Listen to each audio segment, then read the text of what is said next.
दिल्ली वालों के लिए आने वाले सालों की तस्वीर बदलने वाली है। एक ऐसी योजना सामने आई है जिसमें लाखों नए घर, लंबा मेट्रो नेटवर्क, नई नौकरियां, बेहतर सड़कें, साइकिल ट्रैक और 24 घंटे चलने वाले शहरों का खाका तैयार किया गया है। सोचिए, दिल्ली की आबादी 2047 तक करीब 3 करोड़ 20 लाख पहुंच सकती है, लेकिन जमीन का क्षेत्रफल लगभग 1484 वर्ग किलोमीटर ही रहेगा। तो सवाल है, इतने लोगों के लिए घर कहां बनेंगे, ट्रैफिक कैसे कम होगा, नौकरियां कहां पैदा होंगी और क्या आम आदमी के लिए दिल्ली में अपना घर खरीदना आसान होगा? इन तमाम सवालों का जवाब देने के लिए सामने आया है दिल्ली मास्टर प्लान 2047। इस प्लान में 30 से 40 लाख नए फ्लैट और आवास विकसित करने का लक्ष्य रखा गया है। दावा है कि इनमें बड़ी संख्या अफोर्डेबल हाउसिंग की होगी, लेकिन कहानी सिर्फ घरों की नहीं है।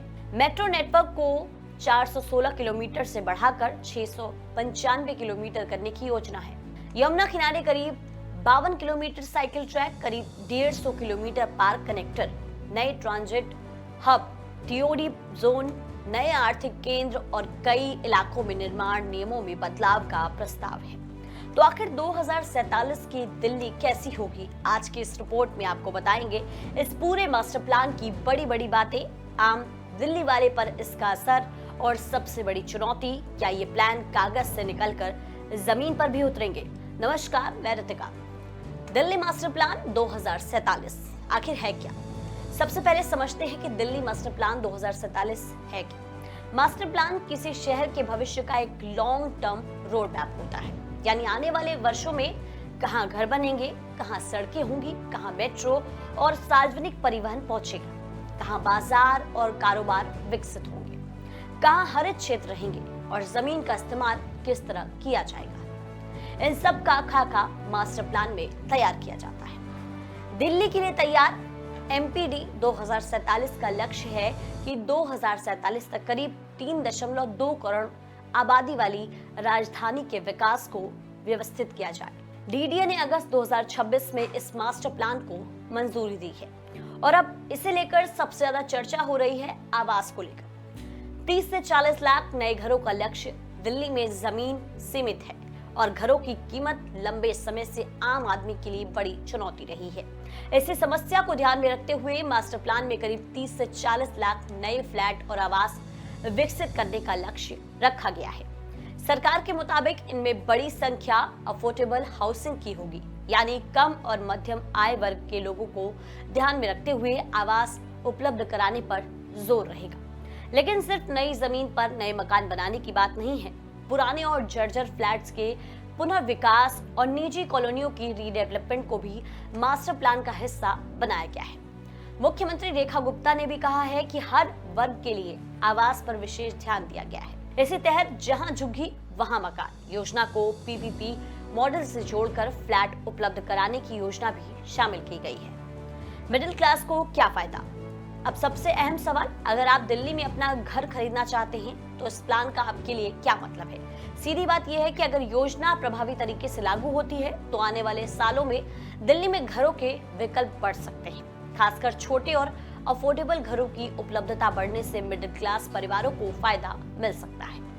आज कई परिवार दिल्ली से बाहर हैं, जैसे कि नोएडा, ग्रेटर नोएडा, गाजियाबाद, फरीदाबाद या गुरुग्राम में घर तलाशते हैं। मास्टर प्लान में लैंड पूलिंग, टीओडी जोन और हाई डेंसिटी कॉरिडोर जैसे क्षेत्रों में आवासीय विकास पर जोर दिया गया है।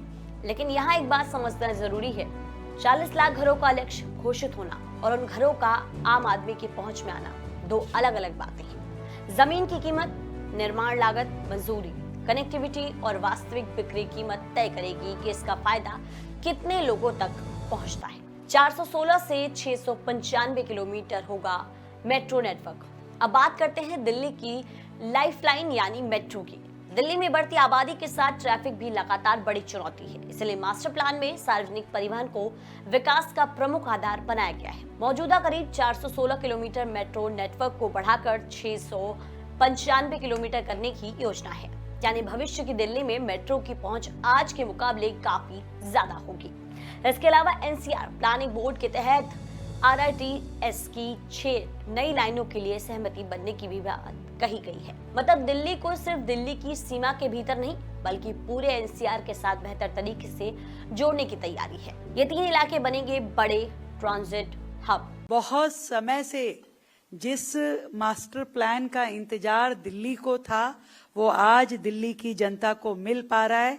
ये हम सब के लिए बहुत ही खुशी का क्षण है कि आज दिल्ली जो कि एक ऐसी सिटी है, बढ़ती आबादी और लैंडलॉक दिल्ली जो कि 1484 स्क्वायर किलोमीटर एरिया में बंधी है, उसकी अपनी बहुत सारी लिमिटेशन है, पर उन लिमिटेशंस को ध्यान रखते हुए पूरी दिल्ली के सर्वांगीण विकास, चाहे वो ग्रामीण क्षेत्र हो, अनऑथराइज कॉलोनी हो, प्लैंड एरिया हो, सभी का ध्यान रखा गया है।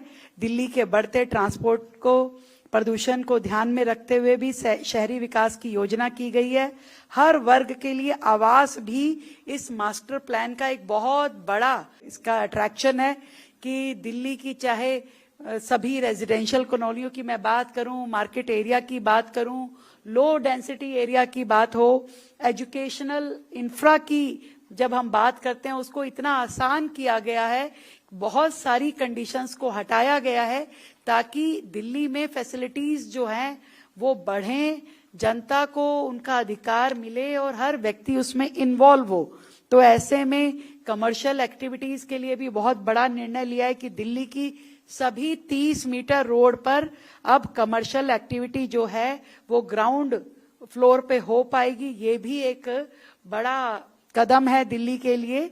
और इसी प्रकार से हॉस्पिटल्स हो, हेल्थ इंफ्रा हो, कम्युनिटी सर्विसेज हो और गांव, अनऑथराइज कॉलोनी, झुग्गी, flat area, warehouse, farm house, forest, park, Yamuna flood plain, socio culture facility centre, urban development के लिए ये सारी चीजें आपके इस मास्टर प्लान में जिस तरीके से डिटेल में इसके बारे में बात कही गई है, ये दिल्ली के लोगों के लिए बहुत ही सुखद क्षण है। मास्टर प्लान में 3 महत्वपूर्ण स्थानों पर खास फोकस है, सराय काले खां, आनंद विहार और कश्मीरी गेट। इन जगहों को मल्टी मॉडल और ट्रांजिट हब के रूप में विकसित करने की योजना है, यानी मेट्रो, बस और दूसरे सार्वजनिक परिवहन माध्यमों के बीच कनेक्टिविटी को बेहतर किया जाएगा। साथ ही अंतिम छोर तक कनेक्टिविटी के लिए इंटरमीडिएट पब्लिक ट्रांसपोर्ट और नॉन मोटराइज्ड ट्रांसपोर्ट पर भी जोर दिया जाएगा। टीओडी जोन क्या बदलेगा?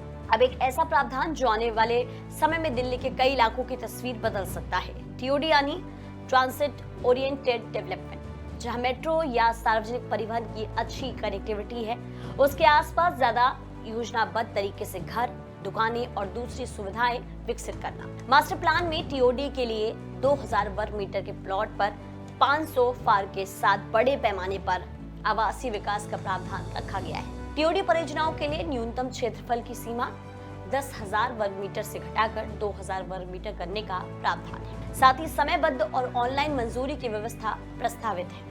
यानी सरकार का उद्देश्य है कि मेट्रो के आसपास विकास तेजी से हो और लोगों को घर, काम और परिवहन की सुविधा एक दूसरे के करीब मिले। कई इलाकों में हाइट रिस्ट्रिक्शन में बदलाव। मास्टर प्लान में निर्माण से जुड़े नियमों को भी आसान बनाने की कोशिश की गई है। लो डेंसिटी एरिया, ल्यूटियंस बंगला जोन और एयरपोर्ट जैसे कुछ क्षेत्रों को छोड़कर बाकी इलाकों में हाइट रिस्ट्रिक्शन को लगभग खत्म करने का प्रावधान रखा गया है। इसके अलावा अलग अलग 133 प्रेमिसेस कैटेगरीज को घटाकर 45 कैटेगरीज तक सीमित करने का प्रस्ताव है। इसका मकसद क्या है? मंजूरी की प्रक्रिया को आसान और तेज बनाना, TOD change of land use यानी सीएलयू और लेआउट प्लान के लिए सिंगल विंडो ऑनलाइन अप्रूवल की व्यवस्था प्रस्तावित है। अगर ये व्यवस्था प्रभावी तरीके से लागू होती है तो लोगों को अलग अलग सरकारी विभागों के चक्कर कम लगाने पड़ सकते हैं। 30 मीटर की सड़कों पर ग्राउंड फ्लोर पर कारोबार।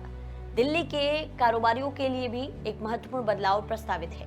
मुख्यमंत्री रेखा गुप्ता के मुताबिक 30 मीटर चौड़ी सड़कों पर ग्राउंड फ्लोर पर कॉमर्शियल गतिविधियों की अनुमति देने का प्रावधान है। इसके अलावा अस्पताल, health infrastructure, community services, warehouse, farm house, park और यमुना फ्लड प्लेन और जैसे क्षेत्रों को भी मास्टर प्लान में विस्तार से शामिल किया गया है। डाटा सेंटर से स्टार्टअप हब तक दिल्ली को सिर्फ रहने और सरकारी कामकाज का शहर नहीं बल्कि नई अर्थव्यवस्था का बड़ा केंद्र बनाने की कोशिश भी इस मास्टर प्लान में दिखाई देती है। Data centre, integrated industrial park coworking space, startup hub और क्लाउड किचन जैसी गतिविधियों को नई आर्थिक कैटेगरी में शामिल किया गया है। ऑटोमोबाइल रिपेयर और वर्कशॉप को इंडस्ट्रियल एक्टिविटी माना गया है। वही स्टैंडर्ड अलोन सिनेमाघरों को कॉमर्शियल गतिविधि के तौर पर विकसित करने का प्रावधान है। नरेला और द्वारका पर खास फोकस। दिल्ली के 2 इलाकों की आर्थिक तस्वीर बदलने पर भी खास जोर दिया गया है। नरेला और द्वारका। उपराज्यपाल तरणजीत सिंह संधू के मुताबिक नरेला को प्रमुख एजुकेशन और इनोवेशन हब के रूप में विकसित करने का प्रस्ताव है। यहाँ विश्वविद्यालयों के लिए करीब 138 हेक्टेयर जमीन चिन्हित की गई है। वहीं बात करें द्वारका की, तो द्वारका को इंटरनेशनल गेटवे, इन्वेस्टमेंट और मेडिकल हब के रूप में विकसित करने की योजना है। यानी दिल्ली का विकास सिर्फ पुरानी और केंद्रीय इलाकों तक सीमित रहने के बजाय नए आर्थिक केंद्रों की तरफ भी ले जाने की कोशिश है। स्कूल और मेडिकल इंफ्रास्ट्रक्चर में बदलाव। अब बात शिक्षा और स्वास्थ्य की। मास्टर प्लान में स्कूलों के लिए फार बढ़ाने का प्रावधान है। कक्षा 6 तक के स्कूलों के लिए फार 120 से बढ़ाकर 150 और बड़े स्कूलों के लिए 150 से बढ़ाकर 180 करने का प्रावधान है। प्री स्कूल और अर्ली लर्निंग सेंटर के लिए फार 100 से बढ़ाकर 150 किया गया है। नर्सिंग और पैरामेडिकल संस्थानों की फार 150 से बढ़ाकर 200 करने का प्रस्ताव है। कॉलेज और इंस्टीट्यूट को मिलाकर एजुकेशनल इंस्टीट्यूट की एक कैटेगरी बनाने की बात है। स्वास्थ्य सेवाओं के लिए ग्राउंड कवरेज को भी ज्यादा लचीला बनाने का प्रावधान रखा गया है। यमुना किनारे 52 किलोमीटर साइकिल ट्रैक। अब बात उस दिल्ली की जिसकी जरूरत आज सबसे ज्यादा महसूस होती है, ग्रीन और कम प्रदूषण वाली दिल्ली। मास्टर प्लान में यमुना के दोनों किनारों पर करीब 52 किलोमीटर लंबा साइकिल ट्रैक विकसित करने की योजना है। इसके अलावा साइकिल चालकों और पैदल चलने वालों के लिए करीब 150 किलोमीटर के पार्क कनेक्टर बनाने का प्रावधान है। यानी दिल्ली में सिर्फ कार और बाइक से चलने वालों के लिए नहीं, बल्कि पैदल और साइकिल से चलने वालों के लिए भी इंफ्रास्ट्रक्चर बढ़ाने की योजना है। यमुना खादर और दिल्ली रिज के बड़े हिस्से को संरक्षित रखने पर भी जोर है। मंत्री मनोहर लाल के मुताबिक करीब 180 वर्ग किलोमीटर का यमुना खादर और रिज क्षेत्र ऐसा है जिसमें बड़े वन क्षेत्र भी शामिल है और इसे यथासंभव सुरक्षित रखा जाना है। पार्किंग रूल्स में भी बदलाव। दिल्ली की एक और बड़ी समस्या है पार्किंग। मास्टर प्लान में यूनिफाइड पार्किंग प्लान फ्रेमवर्क बनाने का प्रस्ताव है। इसके तहत मल्टी लेवल पार्किंग और सार्वजनिक स्थानों पर पार्किंग की व्यवस्था को विकसित किया जाएगा। लेकिन टीओडी प्रोजेक्ट्स में पार्किंग को लेकर नियम बदले जा रहे हैं। मौजूदा जरूरत को 100 वर्ग मीटर पर 2 पार्किंग से घटाकर 1 पार्किंग करने का प्रावधान है, क्योंकि सरकार लोगों को निजी गाड़ियों के बजाय मेट्रो और सार्वजनिक परिवहन के इस्तेमाल के लिए प्रोत्साहित करना चाहती है। 24 घंटे चलेगी दिल्ली। और अब मास्टर प्लान का एक दिलचस्प हिस्सा 24 आवर्स सिटी, यानी कुछ चुनिंदा इलाकों और बाजारों को 24 घंटे संचालित करने की अवधारणा। इसके लिए 24 घंटे सार्वजनिक परिवहन और मेट्रो सुविधा उपलब्ध कराने पर विचार किया जा रहा है। अगर ये व्यवस्था लागू होती है तो दिल्ली के चुनिंदा हिस्सों में रात के समय भी कारोबार और दूसरी आर्थिक गतिविधियों को बढ़ावा मिल सकता है। लेकिन इसके साथ सुरक्षा, ट्रैफिक पुलिसिंग, शोर और सार्वजनिक परिवहन की उपलब्धता जैसे मुद्दे भी महत्वपूर्ण होंगे। दिल्ली की विरासत भी रहेगी सुरक्षित। विकास के साथ विरासत को बचाने पर भी मास्टर प्लान में जोर है। करीब 1500 हेक्टेयर विरासत संपत्तियों के संरक्षण की योजना है। पुरानी और ऐतिहासिक इमारतों को सिर्फ संरक्षित करने के बजाय उनके अडेप्टिव रीयूज यानी अनुकूल पुनः उपयोग को भी बढ़ावा देने की योजना है, जैसे कि म्यूजियम, होटल, ऑफिस, लाइब्रेरी और सांस्कृतिक गतिविधियों के लिए इनका इस्तेमाल किया जा सकता है। यानी पुरानी दिल्ली की पहचान और आधुनिक दिल्ली की जरूरतों के बीच संतुलन बनाने की कोशिश है। अब आते हैं जरूरी सवाल पर, क्या दिल्ली मास्टर प्लान 2047 वाकई दिल्ली की तस्वीर बदल देगा? इसका जवाब सिर्फ मास्टर प्लान के पन्नों में नहीं है। असली परीक्षा इसके इम्प्लीमेंटेशन की होगी। कागज पर 30 से 40 लाख घरों का लक्ष्य बहुत बड़ा है। 695 किलोमीटर मेट्रो का लक्ष्य भी बड़ा है। 52 किलोमीटर साइकिल ट्रैक और एक 150 किलोमीटर पार्क कनेक्टर भी बड़ा प्रोजेक्ट है। लेकिन इन सब के लिए चाहिए जमीन, पैसा, तेज मंजूरी, कई एजेंसियों के बीच बेहतर तालमेल और समय पर निर्माण। दिल्ली में विकास से जुड़ी जिम्मेदारियां कई अलग अलग संस्थाओं में बटी हैं। इसलिए इस मास्टर प्लान की सफलता इस बात पर निर्भर करेगी कि अलग अलग विभाग और एजेंसियां कितनी तेजी से एक साथ काम करती हैं। अब बात आम आदमी के लिए सबसे बड़ा सवाल, दिल्ली वालों के लिए सबसे बड़ा सवाल शायद यही रहेगा, क्या 40 लाख घरों में से वास्तव में कितने घर आम आदमी खरीद पाएंगे? क्या अफोर्डेबल हाउसिंग सिर्फ सरकारी आंकड़ा बनेगी या वास्तव में मिडिल क्लास और कम आय वाले परिवारों को घर मिलेगा? क्या मेट्रो विस्तार के साथ किराए और प्रॉपर्टी की कीमतों में संतुलन बनेगा? क्या नए विकास के साथ प्रदूषण और ट्रैफिक कम होगा? और क्या यमुना और दिल्ली रीच को बचाते हुए राजधानी का इतना बड़ा विस्तार संभव होगा? यही वे सवाल हैं जिनका जवाब आने वाले सालों में मिलेगा। दिल्ली मास्टर प्लान 2047 सिर्फ एक नए मकान बनाने की योजना नहीं है, यह दिल्ली के अगले 2 दशकों से ज्यादा लंबे विकास का एक बड़ा रोड मैप है। 40 लाख तक नए घरों का लक्ष्य, 695 किलोमीटर मेट्रो नेटवर्क, टीओडी आधारित विकास, नरेला में एजुकेशन और इनोवेशन हब, द्वारका में इंटरनेशनल और medical hub, 52 kilometre cycle track, 150 kilometre park connector, 24 घंटे चलने वाले चुनिंदा बाजार और 1500 हेक्टेयर विरासत संपत्तियों के संरक्षण की योजना। लेकिन याद रखिए, मास्टर प्लान बनाना पहला कदम है, उसे जमीन पर उतारना असली चुनौती है। अगर ये योजना तय समय में और सही तरीके से लागू होती है तो 2047 की दिल्ली आज की दिल्ली से काफी अलग नजर आ सकती है।